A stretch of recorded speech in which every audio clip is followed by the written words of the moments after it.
llamar a nuestro primer convidado, queremos también llamar la atención y agradecer la participación del profesor Aloisio Belvilacqua, que ya se encuentra en la mesa.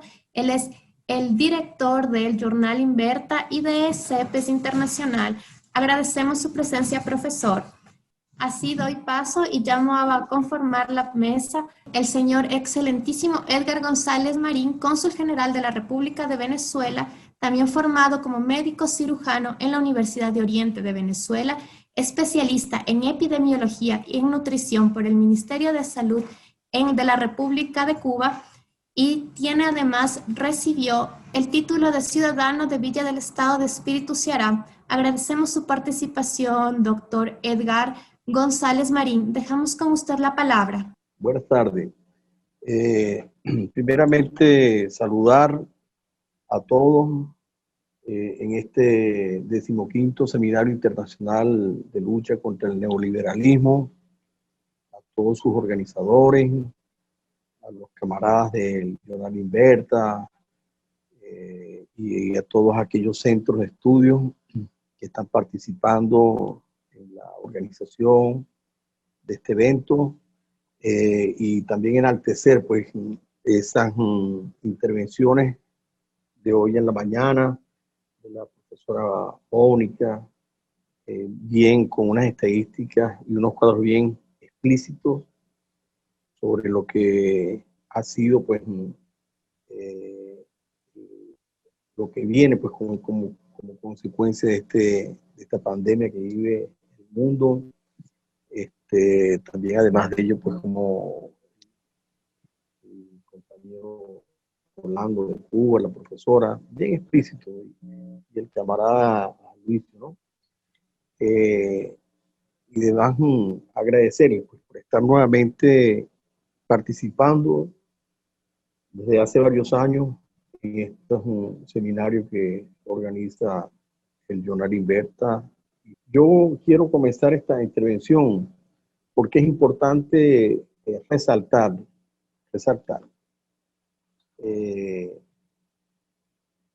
la situación que está viviendo nuestro país, Venezuela, y lo quiero hacer de la siguiente manera. Como el portuñol mío es muy malo, y los compañeros saben que es muy malo, colocarme a leer una carta en portuñol, a lo mejor no entiende ni el español ni el portugués. Entonces voy a colocar a mi hija Elena para que lea la carta que está enviando el presidente Nicolás Maduro a todos los pueblos del mundo, ¿no? Haciendo una reseña de lo que está ocurriendo en nuestro país, de lo que estamos expuestos y de lo que nosotros, de qué manera hemos actuado nosotros desde el punto de vista político ante las agresiones del gobierno de los Estados Unidos y de otros gobiernos. Voy a dejar a mi hija Elena para que ella lea la carta que dirige el señor presidente, camarada Nicolás Maduro, a todos los pueblos del mundo. Esta es una ocasión, un momento indicado, pues, porque la carta está recién expuesta a los medios, pero creo que hay que considerar leer la carta en este escenario. Posteriormente, pues, pasaré a analizar algunas cosas del tema. Les comunico aquí a Elena González, mi hija, que va a hacer la lectura de la carta. Olá, boa tarde.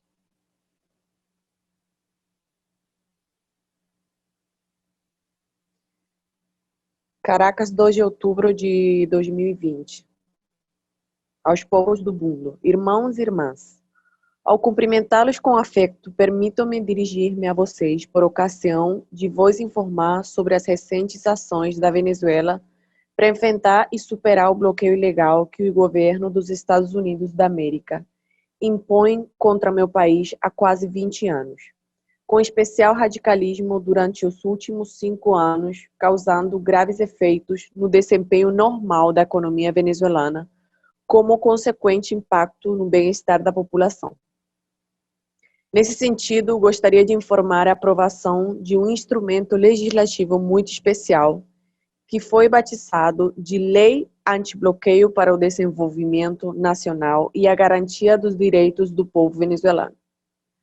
voltando para a defesa do patrimônio, soberania e dignidade da nossa pátria, bem como o direito do nosso povo à paz, ao desenvolvimento e ao bem-estar.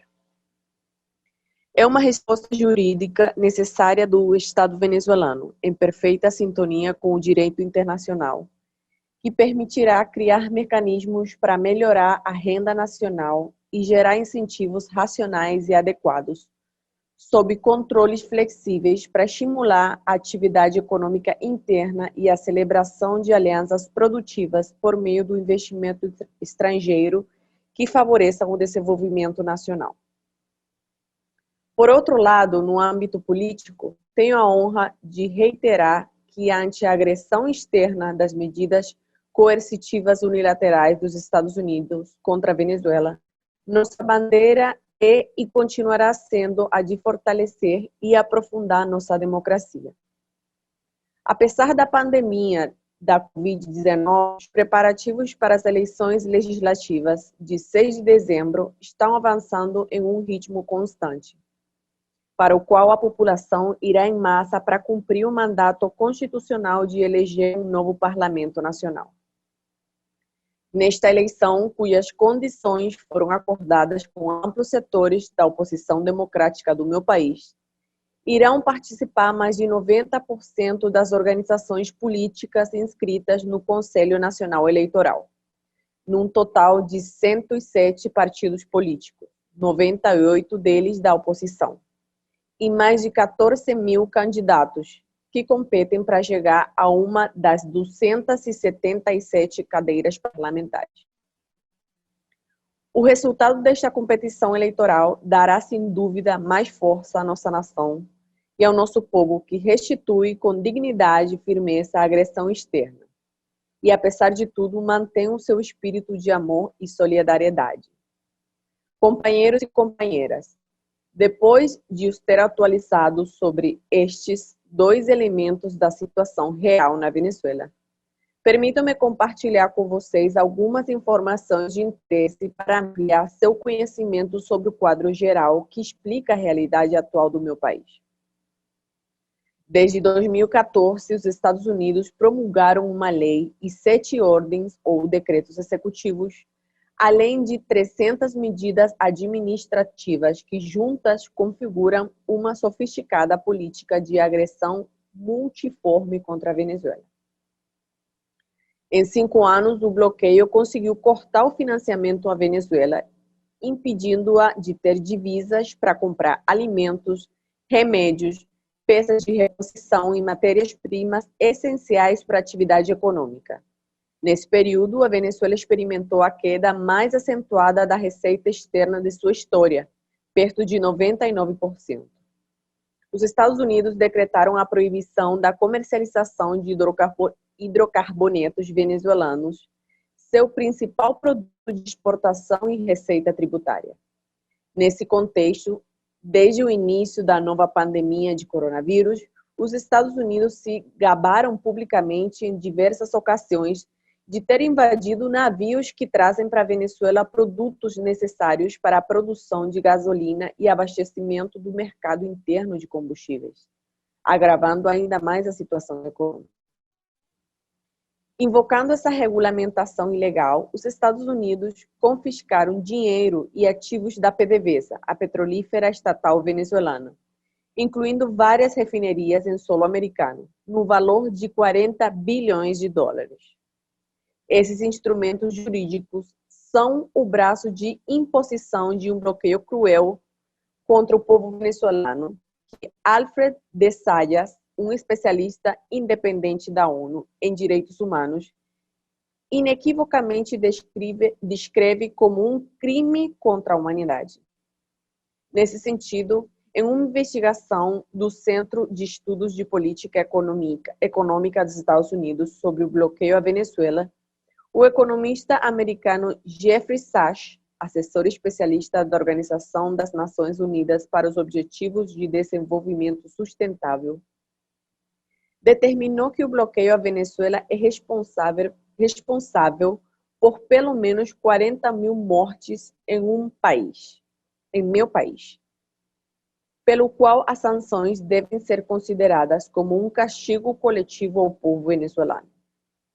Em uma declaração oficial surpreendente de janeiro de 2018, o Departamento de Estado dos Estados Unidos emite suas intenções ilegais. Abre aspas. A campanha de pressão contra a Venezuela está dando certo. As sanções financeiras que impomos obrigaram o governo a começar a entrar em default, tanto na dívida soberana como na dívida da PDVSA, sua empresa petrolífera. E o que estamos vendo é um colapso econômico total na Venezuela. Portanto, nossa política funciona, nossa estratégia funciona e vamos mantê-la. Fecha aspas. Esta é uma confissão de um crime internacional, um ato de selvageria econômica, um crime contra a humanidade, com a única intenção de prejudicar meu país e o povo da Venezuela. A aplicação ilegal de medidas coercitivas unilaterais, chamadas com o eufemismo de sanções, é uma política repetidamente rejeitada pela Assembleia Geral das Nações Unidas, contrária ao direito internacional e em violação da Carta da ONU. Por tudo isso, no dia 13 de fevereiro, a Venezuela foi ao Tribunal Penal Internacional para denunciar aqueles que dos Estados Unidos cometeram esses crimes hediondos contra a humanidade. Estou confiante de que mais cedo ou mais tarde a Justiça Internacional olhará para a Venezuela com objetividade e verá os danos gigantescos que os Estados Unidos causaram a um povo pacífico, amoroso e trabalhador. Desejo expressar minha gratidão pela consideração que tiveram na revisão do conteúdo desta carta, que espero ter sido útil para mantê-los informados sobre a situação real na Venezuela. E, ao mesmo tempo, aproveito a oportunidade para agradecer sua solidariedade permanente para a Venezuela. Juntos venceremos. Atenciosamente, Nicolás Maduro Moro.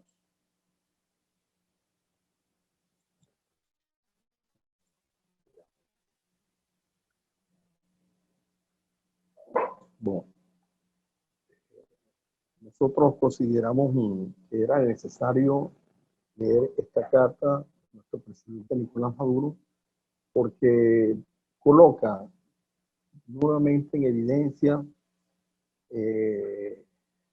cómo Estados Unidos promueve el conflicto a nivel mundial, cómo lo promueve a nivel de las regiones, ¿no? Y es una lucha que se viene desencadenando, que ya tiene prácticamente 200 años. Cuando nosotros hacemos alguna intervención en algún evento, tenemos que irnos, son casi 200 años con aquella doctrina de Monroe de 1823, ¿no? Donde Estados Unidos quiere imponer su hegemonía en el mundo, y casi 200 años después nosotros seguimos luchando, ¿no? Porque ya son dos doctrinas que están allí, que es la doctrina de Monroe y la doctrina bolivariana, ¿no? Aquella doctrina de Simón Bolívar, aquella doctrina social en función de la unión de los pueblos. Entonces, es un escenario propicio para nosotros denunciar una vez más al gobierno de los Estados Unidos, aquellos gobiernos de Europa y de Latinoamérica que de alguna manera han buscado la forma de interferir en las políticas internas de Venezuela, de interferir en lo que quiere su pueblo. Nosotros en 20 años de revolución vamos a tener ya la elección número 26, con un Consejo Nacional Electoral que es un poder más de nuestro país, ¿no? Que es un poder electoral confiable, donde hemos buscado de una manera que vaya cualquier representante, observador internacional. Por supuesto que ellos colocan muchas condiciones. Nosotros, por lo menos a la OEA, no lo vamos a invitar para esas elecciones. No queremos al mugre, al magro por ninguna parte, ni a la OEA. ya nosotros salimos de la OEA. Sin embargo, buscamos un acercamiento con la Unión Europea y el señor Josep Borrell al comienzo estaban que iban a participar como observadores de las elecciones, pero su amo de Estados Unidos, al bajarle la orden a Europa y al resto de los países de Latinoamérica, se quedan callados, como siempre, ¿en función de qué? En función de apoyar estas políticas salvajes de los Estados Unidos. Nosotros ahorita, con esta situación de pandemia que se presentó, hemos visto una vez más la lucha o el enfrentamiento entre dos modelos, que es el capitalismo, el neoliberalismo y el modelo socialista, el modelo de solidaridad. Y lo llevamos precisamente a esa situación y a ese escenario del COVID. No vamos a dar estadísticas aquí porque en realidad creo que la profesora Mónica colocó muy bien el hecho de cómo se ha manejado la pandemia y la economía, las finanzas, los gobiernos a nivel mundial y de Latinoamérica.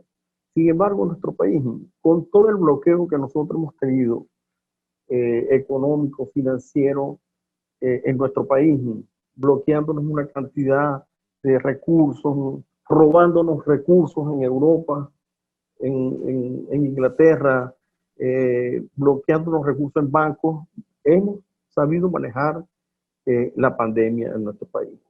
Hemos sabido manejar con el apoyo de gobiernos amigos también, como el de Rusia, China, Cuba, y de organismos también multilaterales 5 minutos, embajador.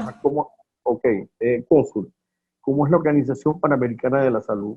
Y hemos buscado de alguna manera, con todo el bloqueo que tenemos, de manejar bien la situación de la pandemia. ¿Por qué? Porque tenemos un sistema de salud, que es un sistema de salud socialista, un sistema de salud humanitario, de solidaridad. Y hemos visto, eso no nos reseñan los medios de comunicación. De Latinoamérica, el país que menos tiene casos de COVID es precisamente Venezuela. Y donde hay menos fallecidos es precisamente Venezuela. Tenemos apenas 684 fallecidos.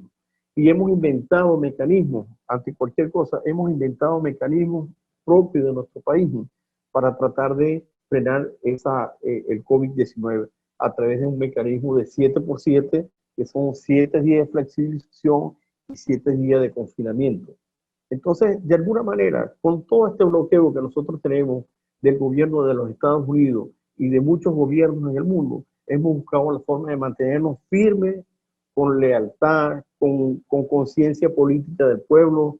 Es un pueblo que, somos un pueblo que nos han sometido a aquel crudo bloqueo, como ha sido sometido el pueblo cubano, que ha resistido con dignidad también, y que nosotros tenemos que seguir luchando. No podemos dejar en ningún momento de seguir luchando por lo que creemos, por un mundo mejor, por un mundo más justo, por un mundo social.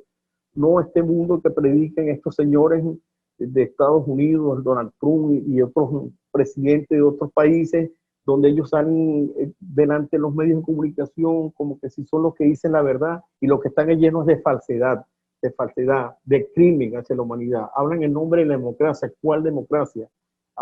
Vean el caso de los Estados Unidos. El señor dice que si pierde las elecciones el señor Trump, él no va a entregar el gobierno. Y nos critican a nosotros, el presidente de Colombia, un narco gobierno como es el gobierno colombiano, ¿no? Entonces, han buscado la forma de implementar políticas comunicacionales en contra de Venezuela, pero el pueblo de Venezuela se mantiene firme y vamos a seguir adelante, y tenemos las esperanzas que vamos a otra vez a reunir aquellos países para reoxigenar aquel organismo multilateral que nosotros le tenemos como nombre en la UNASUR.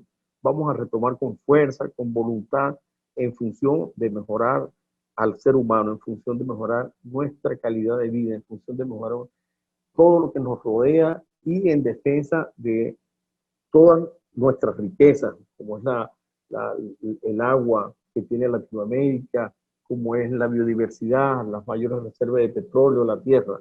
Saludo a los compañeros por este 15º seminario.